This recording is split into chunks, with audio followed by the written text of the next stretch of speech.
મારું નામ ધ્રુવ છે. હું ધોરણ 10માં અભ્યાસ કરતો હતો અને મને 10માનો અભ્યાસ કરતો હતો ત્યારે મને 93 PR આવેલા છે અને 87.83% આવેલા છે. અને મને અહીંયા મુરલીધર સ્કૂલનું વાતાવરણ બહુ ગમ્યું છે અને હું તમને સજેસ્ટ કરવા માગું છું કે તમે પણ આ સ્કૂલમાં એડમિશન લો. અને અહીંયાના સર પણ બહુ સારા છે અને અમને એના પરીક્ષા પહેલાં 3 ટેસ્ટ કરાવી હતી અને પણ અમને સારા માર્ક આવેલા છે.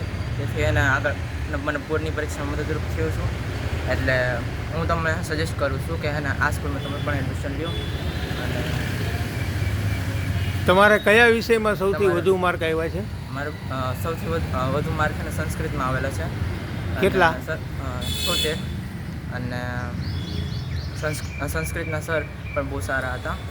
શું નામ એમનું? બોરીસાગર સર નામ હતું તેમનું. અને આચાર્ય તરીકે અમારા ચાવડા સર હતા અને તે પણ બહુ સારું ભણાવે છે. તો હું તમને સજેસ્ટ કરવા માગીશ તમે આ મુરલીધર સ્કૂલમાં એડમિશન લો.